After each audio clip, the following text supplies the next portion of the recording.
thing? Where's our list of things that we said we was gonna do? Intro, movie recap. This movie recap. Oh my god, can't wait. All right, 2 minutes in. Ooh. Where's my dog? We live. Let me share this. Let me share this to my artist page.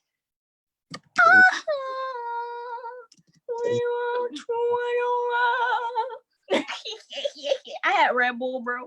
I can't let you lit right now. I'm already ready. Like the moment we hit 4 o'clock, like I've been ready. Let me share too. Because I need my roadies. Where my roadies at? Cause I ain't about to have just yo people on here talking about some Jahman, Jahman. Hey, everybody finna. We already know what's going on. Yeah, Jahman, you right. That's how your people sound like to me. How about that? Y'all hear that? Loving basketball. Don't be trying. I don't care. That's why I'm gonna have white people. That's how she thinks, bro. I think we exist. I can't deny it, but I just can't let it show. Where's my microphone? That's what I need before we start. People sound like to me. Found it. Let's see. Okay, cool. So I got it pulled up so I can see who all is viewing, what's going on in here. We don't want no snow. I'm excited. All right. It's 5 o'clock. I'm in the future, boy. I'm ready. What they say? Intros. What that say? I can't. You know I need glasses, Jahman. Learned basketball. Learned is Loren. Loren, you breaking up. What we talking about? Central Kansas All-Stars. What we talking about? What you know? Obviously, I do not know enough, my friend. I do not know enough. Central, is that what size shirt is that? A large, bro. Does it fit well? Yes, it's a basketball. How it fit? It's a basketball jersey. It feel like a basketball. Does it? You are swimming. You are swimming in that jersey. Y'all can't tell me Jahman ain't like this in this jersey right now. Swimming. Right here. Don't even. What are them Jordans? Them Jordans. Them Nikes. You got them Nikes and them Jordans. Wow.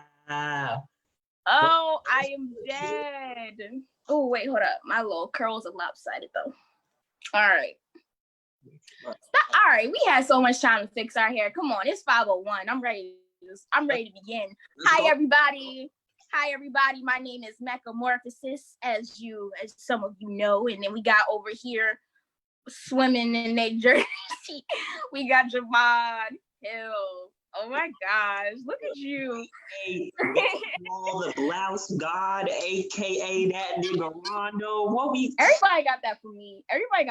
Doing a whole list of AKAs. Everybody got that for me.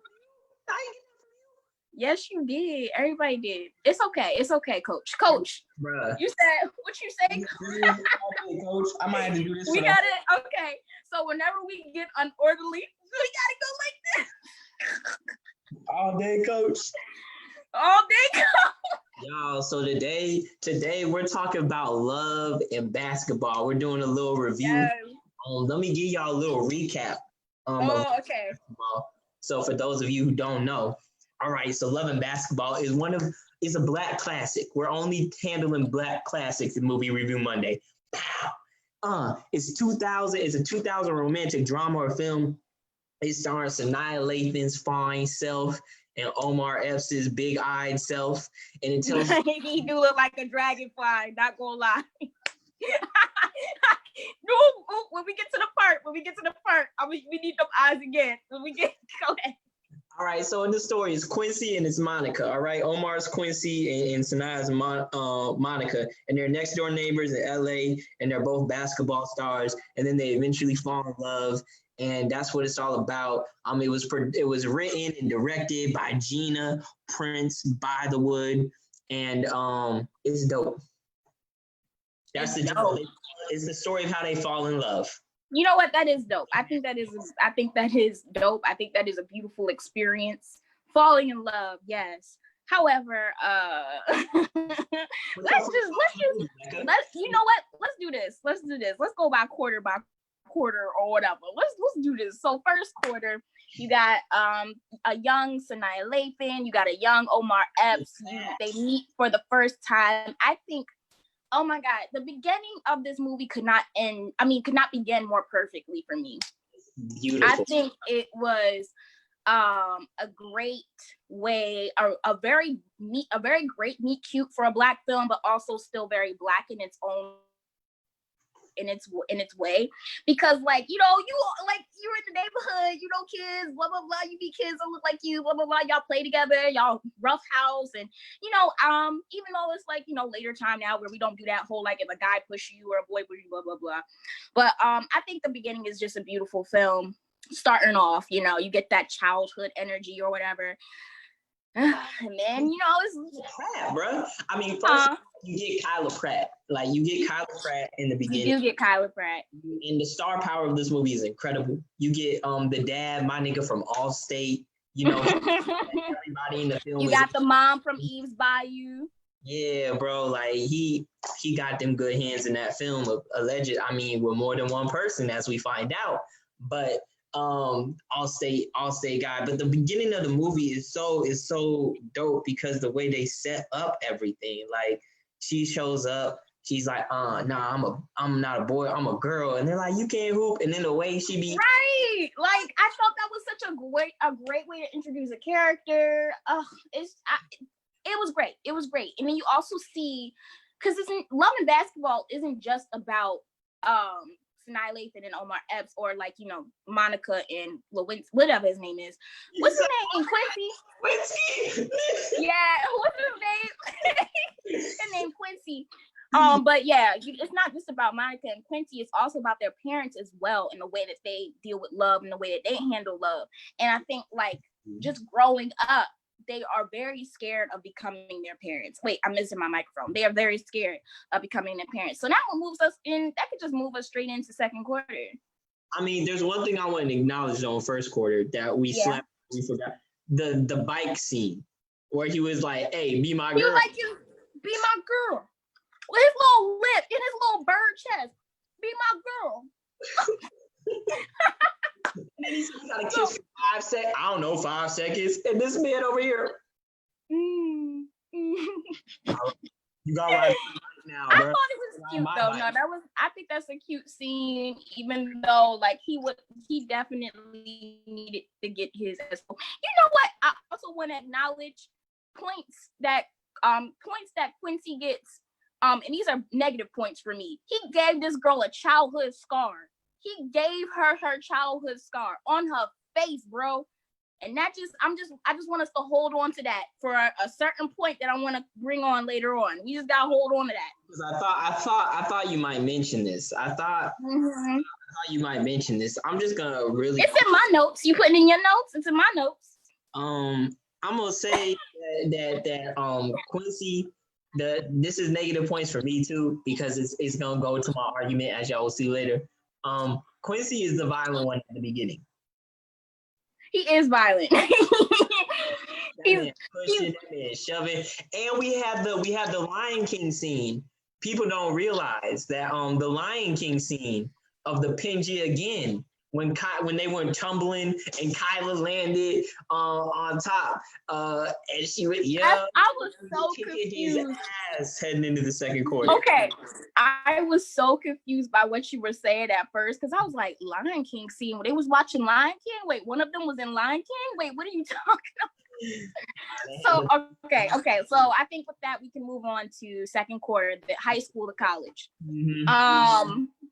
let's just high school them is so interesting to me because I think, yeah, like I could see Monica being a hater though. She was a little bit of a hater, and you know, she never really took that first step. I knew she liked Quincy or whatever, and you know, oh my God, who was the little hater cheerleader chick? What's her name? You know, you remember her name? Not the cheerleader chick.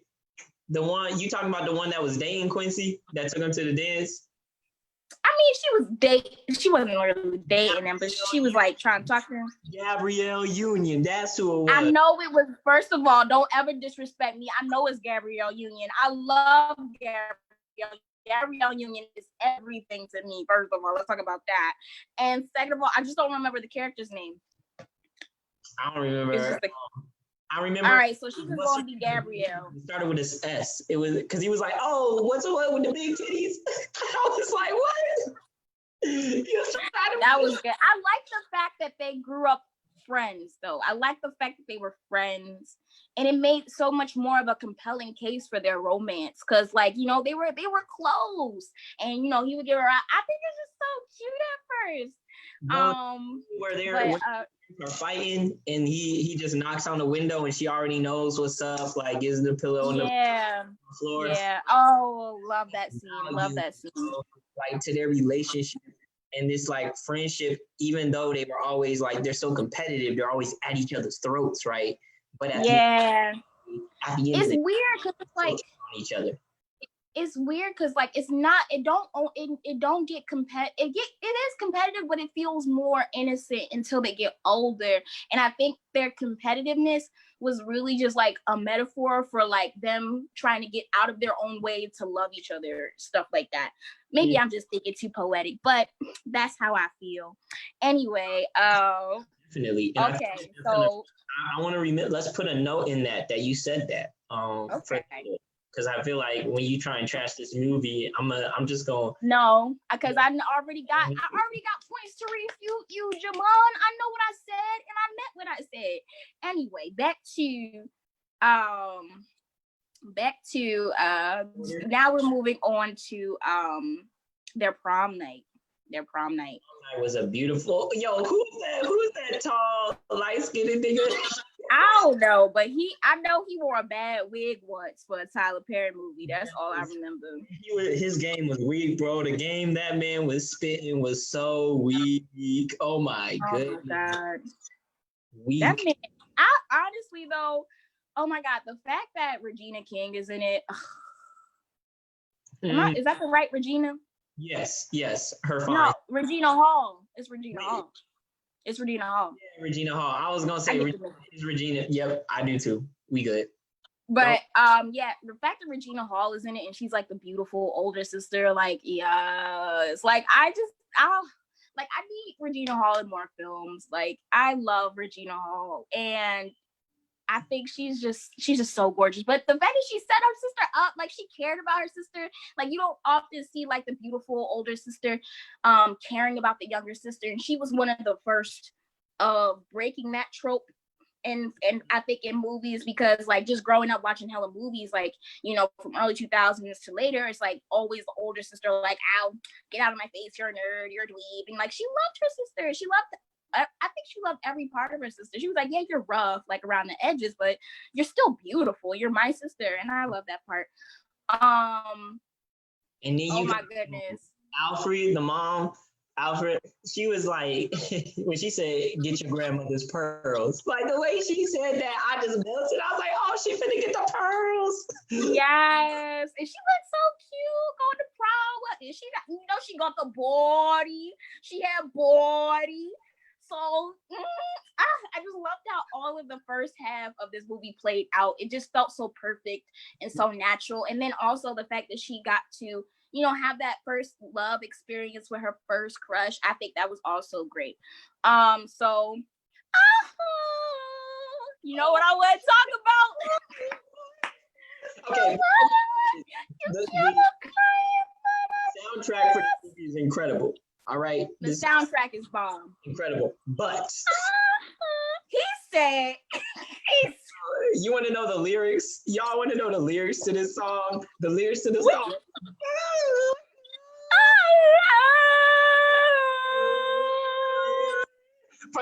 But no, can we please talk about when you were like, he ain't say no words to her the whole time. They was bro, can we he said, look, I'm Quincy.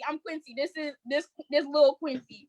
He was like, bruh, nah, the best do the bug eyes, Jahman. When she took off her top and he looked down, right, and he's like, oh, there's two of them. He's like, oh, there's two titties. There's two keys. But the fact that he really looked at this girl and just was like, yeah, he pulled out to me. He was like, hey. And she looked, right, and she looked and she was like, and I was like, bro.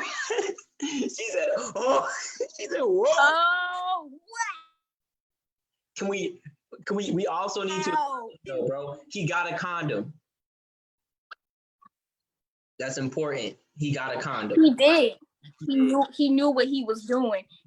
Actually, no, I'm sorry. I don't want to assume that he knew what he was doing, because I don't think that's fact. I felt like he thought he was going to leave the prom with the other girl, but instead he ended up hanging out with her, and he was like, well, he had it ready.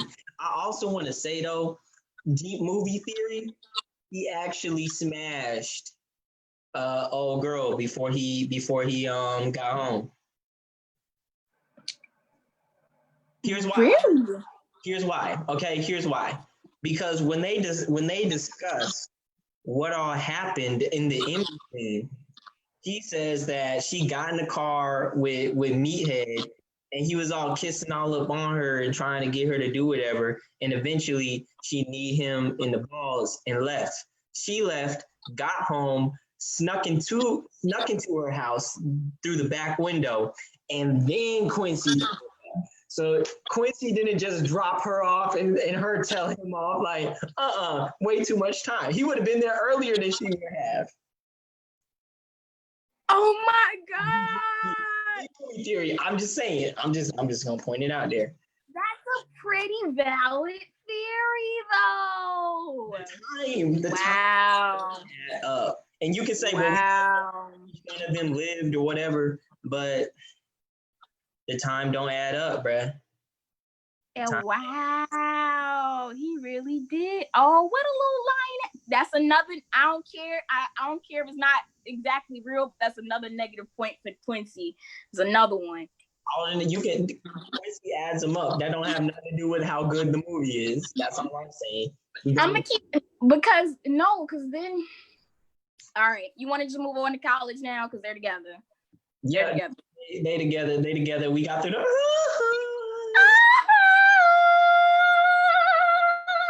Y'all can't say I don't got vocals. I got a little bit. All right, so college. These niggas in college, right? And they. All day coach. Best scene of the movie. All day coach. Best scene. That scene. The movie's automatically top 10 off of this scene alone. The moment she had to hold her hand up. Automatically. Facts. And you know what? I think another plus for this movie is also Monica's journey, as a basketball player. But up to a certain, I'm telling you, it's all, my love for this movie is all up to a certain point. So it's like her journey though as a basketball player, her learning how to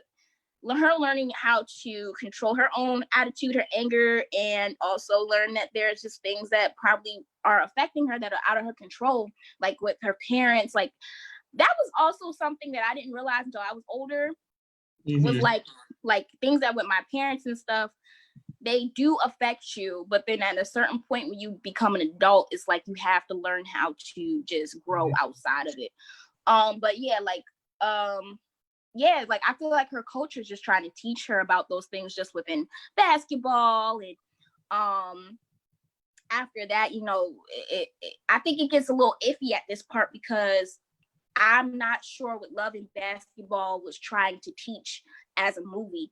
Because once she starts learning those lessons, it's like Quincy is also learning his own lessons throughout his career and also with his family. Like things start getting heavy with his family, and he starts putting all of those emotions on her when it really wasn't her fault that she wanted to focus on her college career, and he wants to jump out of college because of stuff going on in his family. So this is when the movie becomes more about Quincy at this point, because Monica is going through her growth, and this is a very pivotal point, and this is a very good point for her to do that.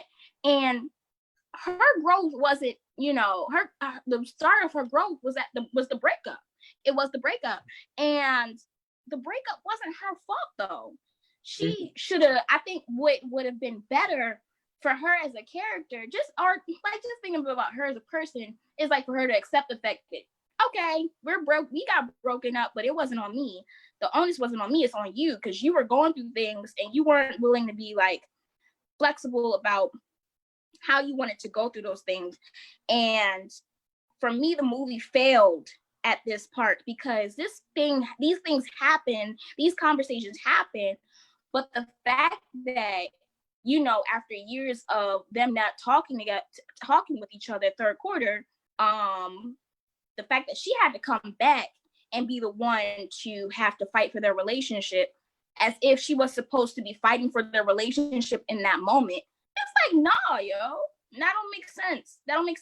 They're like, he literally was tripping. He was going through some things and he was tripping, and he broke up with her, and before he even broke up with her, he was hanging out with other women. Like, he brought that girl in for the date and said, we finna go get some lunch. You trying to come with? You trying to come with? No. Who is this? Oh, she's lying. Like, I was like, he went off the rails. He went off the rails, completely off the rails. He did. And I think that is, instead of it necessarily being a shortcoming of the movie, is one of the things that expresses like the reality of the situation. Which is, yes, it was a shortcoming. What comes up afterwards, that was the shortcoming. And it wasn't storybook, right? It wasn't like, because she shouldn't have been fighting for the relationship. It shouldn't have been her place to be making that fight. However, the reality of it was, in that scenario, Quincy, in terms of his stardom and where he was at and how he was, and then his decline, it was during his decline that he pushed people away. Push people away. During his return, you could say, if it was a return, when he did get drafted and he did go to the NBA, she was gone. Mm-hmm.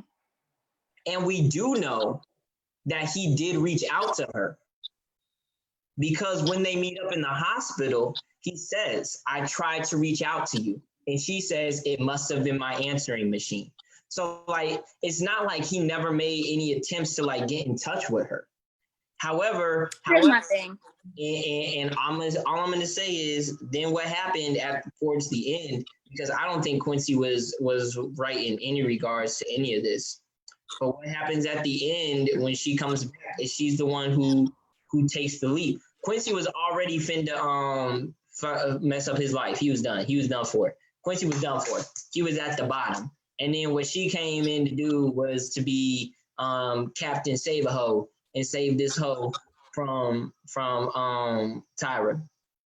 Because she was controlling him. Like, oh my God. You know what? That's how Tyra Banks is in real life. I guarantee it.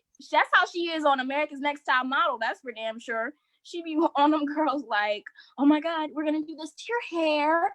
Okay, baby. Okay. So yeah, she's literally like that in real life. I don't doubt it. But yeah, I definitely agree with that. And I don't know, the fact that he's like, I tried to reach out to you, it could have been enough. It could have been enough, but it wasn't. And honestly, knowing me, like, that wouldn't have been enough for me either. Because this is like, I tried to reach out to you. All right, bye. It's like, I don't know. I just don't feel like, there's this video on YouTube where it talks about the most important part of every romantic love-centered film is The Chase. Or not, I'm sorry, not The Chase, The Run. It's The Run. When that moment where that person realizes like, oh my God, I'm supposed to be with that person. I love that person. They start running. They just start running. They're going. Now, I don't need Quincy to physically run, but I don't feel like there was a run in this situation. I felt like if his run should have been the basketball match in fourth quarter. It should have been him challenging her. It should have been, I think that, and like, I feel like Monica, I don't know. I just know that Monica was in love with him, and just, you know, I guess I can understand. It's like once you love somebody, it's just like you're tired of like just the bull. It's just like, okay, look, I'll play you for your heart. Bro, what we playing for? Your heart. I'm like, bro. Could you imagine if somebody was like, I slam you for your heart? About this yesterday. I was like, Akila, let's never be in a situation where we gotta slam for each other's heart. Like that's just not. Also, though, can you imagine if Akila had some bars though? You do. That's the thing. Akila out here, right? Oh my God, Akila gonna get your heart, Jahman. You gonna be like, I like, bro. Never want to be in this scenario where you like, all right, if you lose this slam, bro. What is, like, first of all, I don't understand how that works though. I just want to know how that works. Like, people really be like, there be really shit like this in movies where it's just like, I will challenge you for what? Your love. And it's just like, nigga, what? So like, if I lose, you really just gonna be like, you owe me now? I owe you some love? Like, what? The flip side, bro, like, what happens if I win? I'll buy you a wedding present. That's not equal. That's not equal. I'm gonna need that is not equal.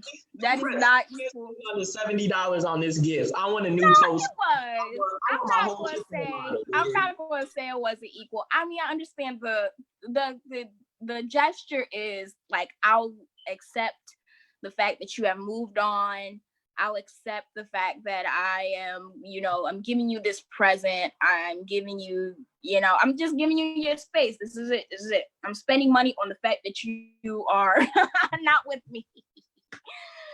But I don't know. I want something in return, bro. Like, if you trying to take my heart, bro. I need a kidney. I need lungs. I want my loans paid off, bro. I want them paid off, bro. You're playing me for an organ. I want one of your organs. This is an organ-to-organ transaction. It's an organ-to-organ transaction. I'm gonna need a piece of the pie. Oh my God. Ain't nobody. All right. I think, okay, so it's 5:26 now. Let's wrap up the recap to the end of this movie. I mean, well, we did talk about the end of the movie a little bit already, but the fact that they did get together, they had a little baby, but Monica had her career and he was just on the sidelines, which is also pretty cool and symbolic for the film itself, because you would expect the other way around. Was his career over? Did he not play basketball anymore? I feel like that's left up to interpretation. Okay. I feel like what they're trying to say in that last scene, one of the things that I feel like is one of the redeeming qualities in terms of Quincy in this sense, not in terms of him, but him in terms of the story arc, is that at the end of the day, there was, in this love story, there was a protagonist and there was an antagonist. That protagonist was Monica. The antagonist was Quincy and his fuckboy tendencies. And at the end of the day, Quincy ended up on the sidelines supporting Monica. Who knows what happened with his career? That was no longer important. What was important was who I believe, and it's one of the arguments I'm going to make, I believe that the main character of this story was Monica. And then the most important sub-character was Quincy. I don't believe that they were on equal footing in this movie, also because, like you mentioned earlier, there's only one person chasing throughout the film. And that's Monica. It's young Monica. It's really the story of how Monica gets hers. That's what it is. It's the story of how Monica gets hers. Quincy is just the antagonist. I guess. I mean, okay. I can see that. It's just never chases ever. He just. But that's where I'm like, that's okay. So now, all right.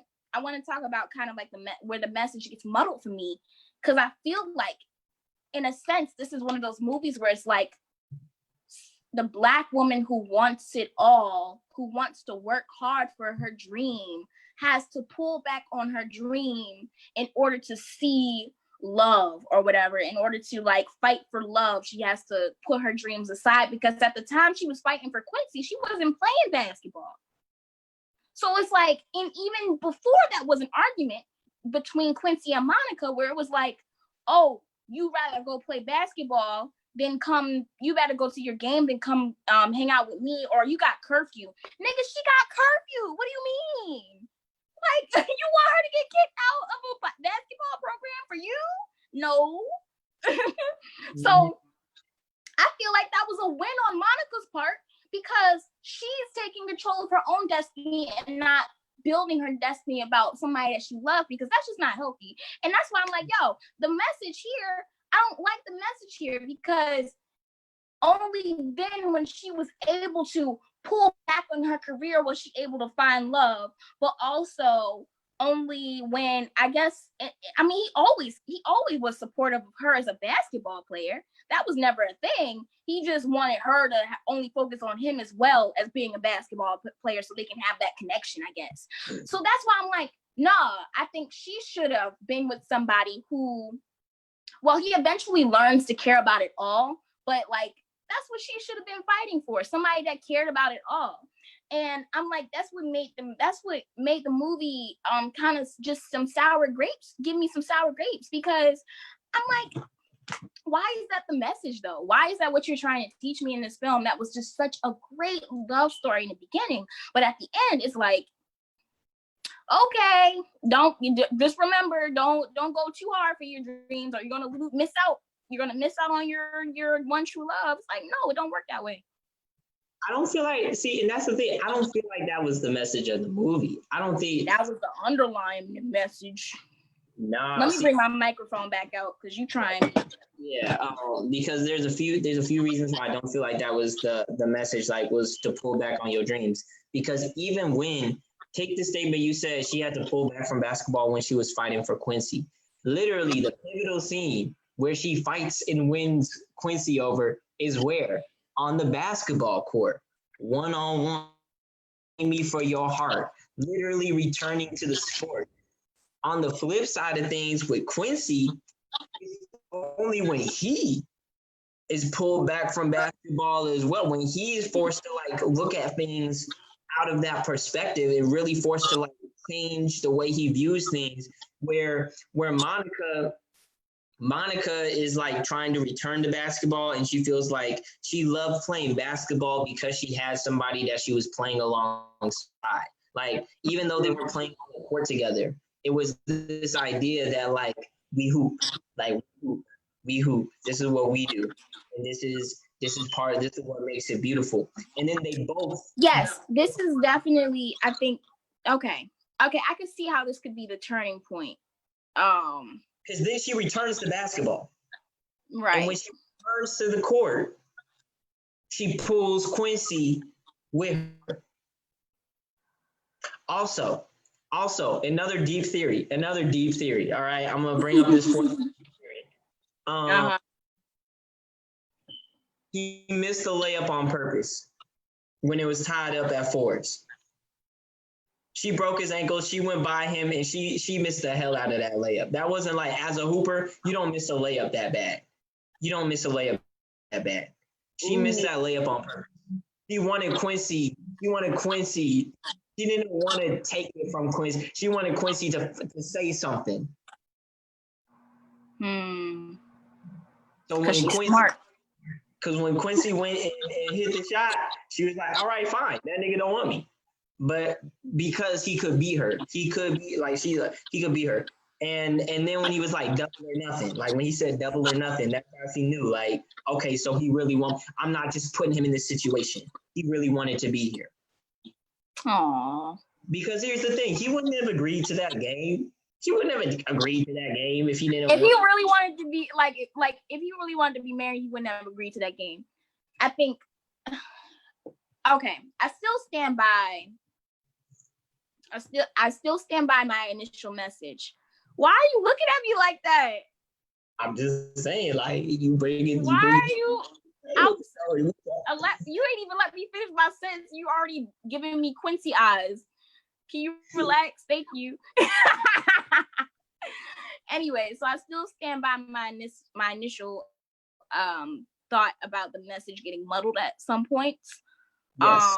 But I do like that view of the match.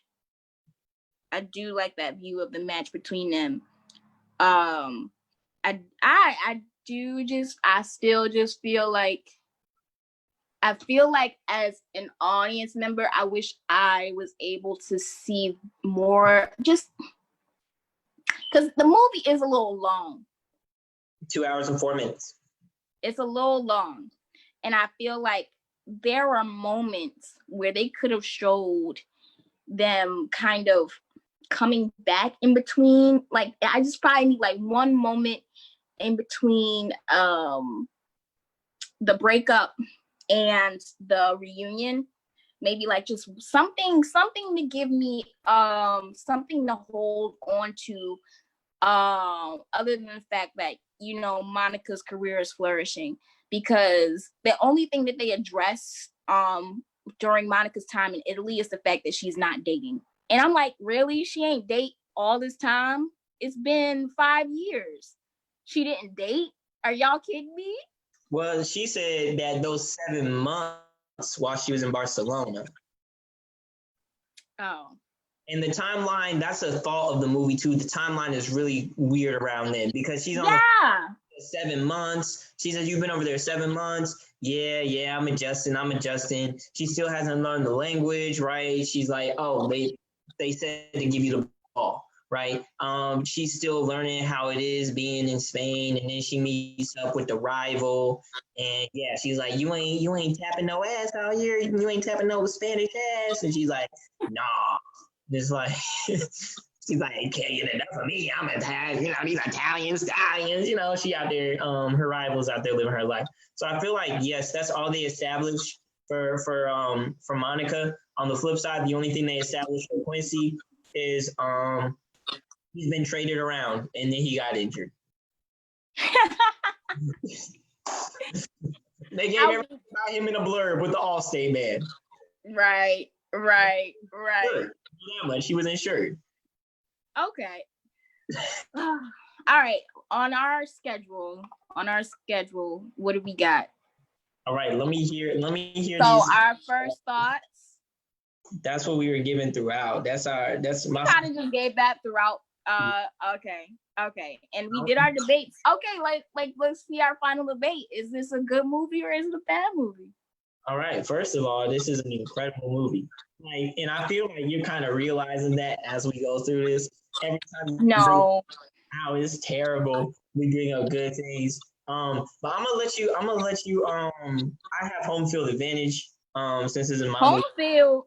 Since this is my movie. I shared it. Since it's so I'm gonna let you. Please tell me why is it. Shush. Before I want to read some of these comments real quick. Yes. Somebody said, "Oh, this was amazing. Thank you all. That's funny." Somebody, Torian, replied to Omer and was like, "Imagine her losing on purpose." Somebody said, "Imagine her losing on purpose because she did." I feel like she lost on purpose. But... Right. Somebody said. I mean, she looked a little stressed after she missed the layup, though. She looked a little too stressed. Wow. Somebody said, for thinking the movie is trash, I love it.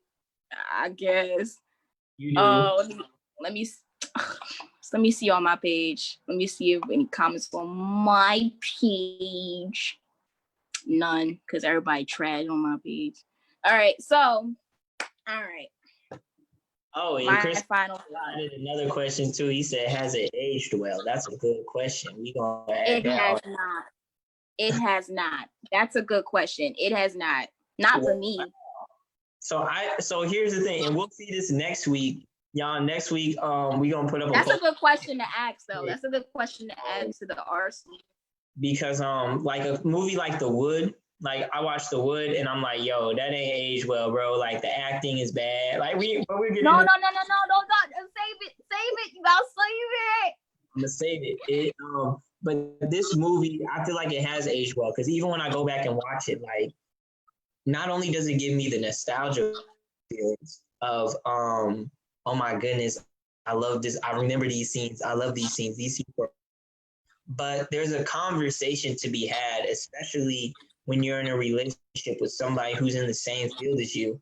Part of the reason that I think that this movie is so good is because it shows the complications and difficulties of being in a relationship with someone who does the same thing as you. You'll notice that there's never a time throughout the entire movie, save for even in high school, they both are at the peak of their games in terms of they're playing well. They've got scouts looking at them. Remember in high school, Quincy is getting all the praise and all the love. Monica has the attitude.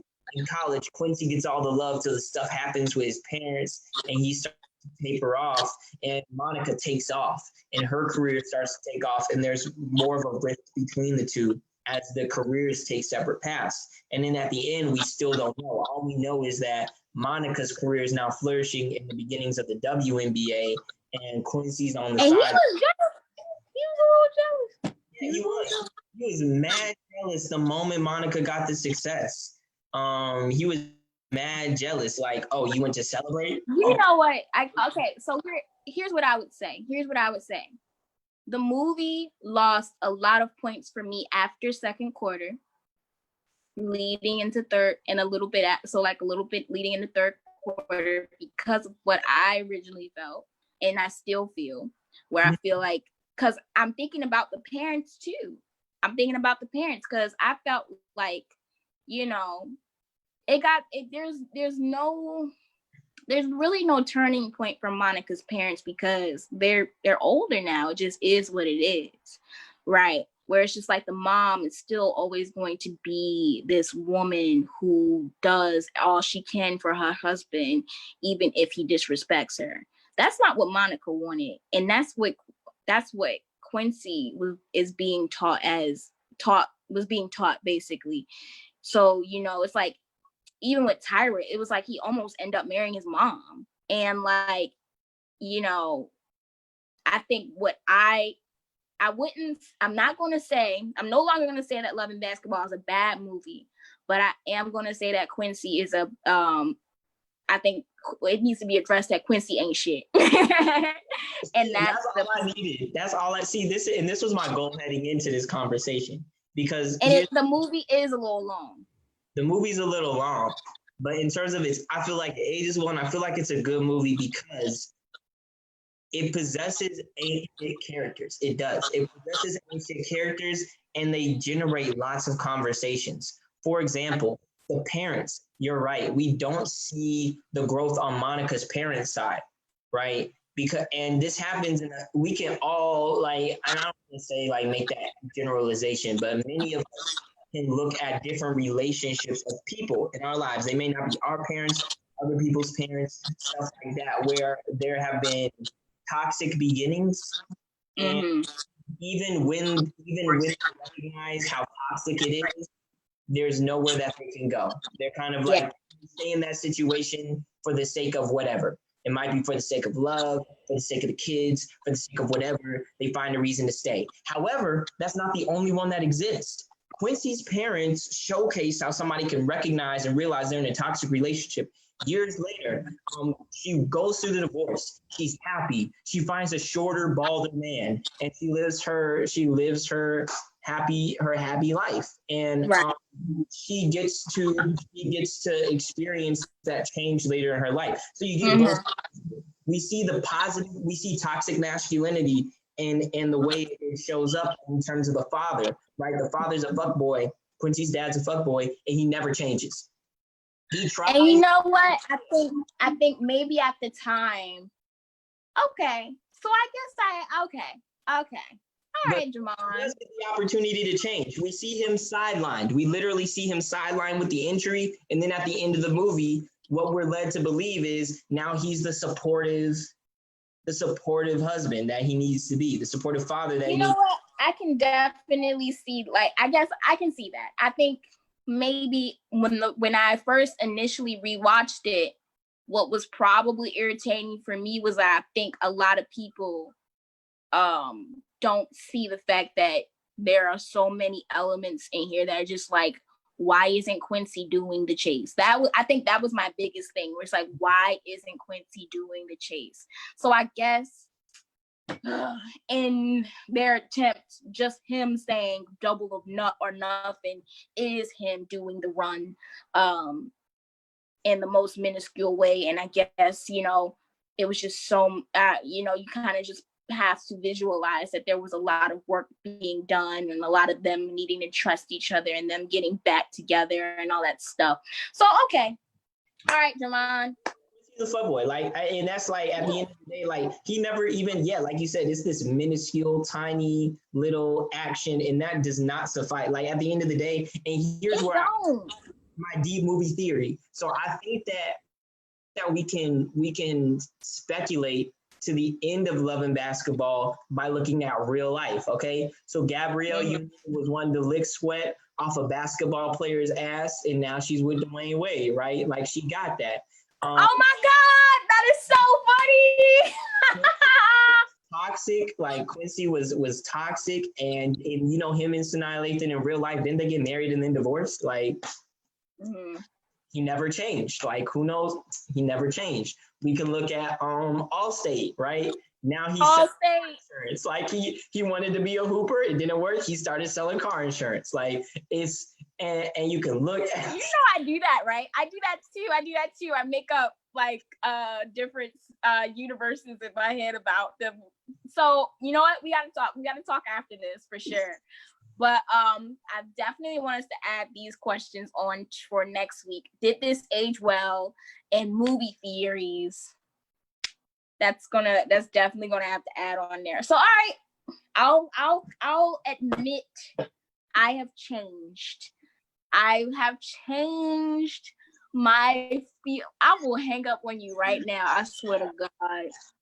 Anyway, I will not admit defeat because I was right in my feelings. Yeah, no, you're right. But the movie, like, and that's one thing. I'm like, yo, I feel like, and this is, and it's not on. It's I think as a romantic,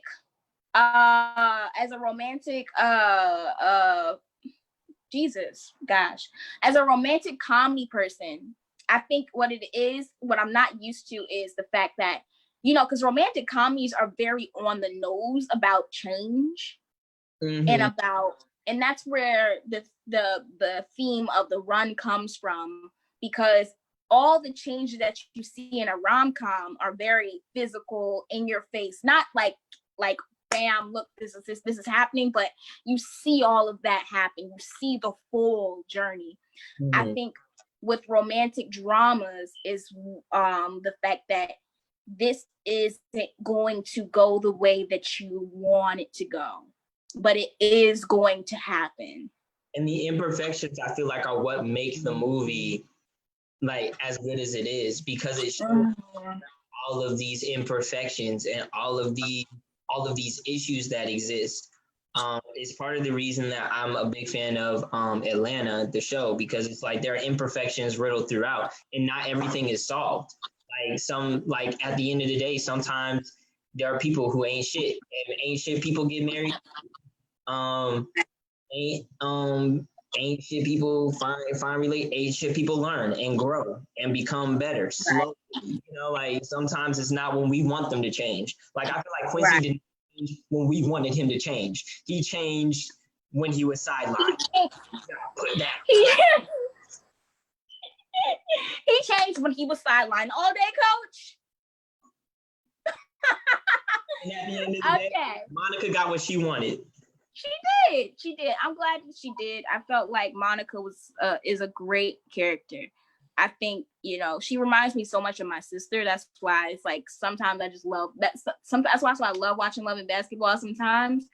And I gotta admit, I did cry. I did cry near the end too, because I was like, oh man, even though I knew they was gonna get together, like I watched the movie like 8 times in my lifetime, but it's like, please do it. Wait, where's my microphone?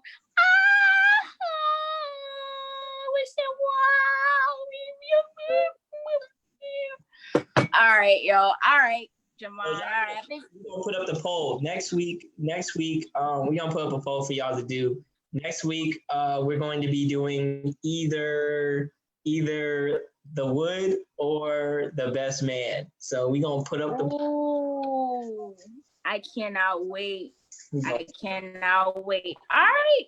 I think that was the end of our first movie review.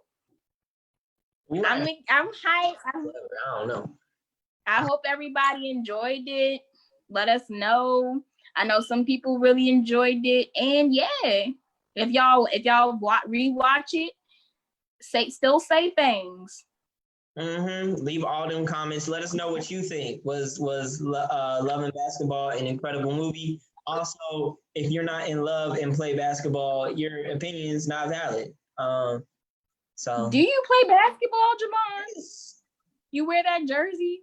No, not when I'm hooping. This is from high school. I was at Central Kansas All-Star. I was just worried. Because I didn't want you to trip or nothing. Nah, bro. Anybody who want to see me on the court any day of the week, just let me know. Especially once Corona, we out here.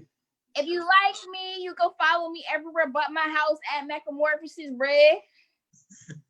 What am I on Instagram? I'm on Instagram and Twitter at Jahman_Rondo. If you can't spell it, look at my name in the damn video. All right, bye everybody. And Jahman, we gotta talk because I got beef with you a little bit. All right, the live stream ends in 3, 2, 1.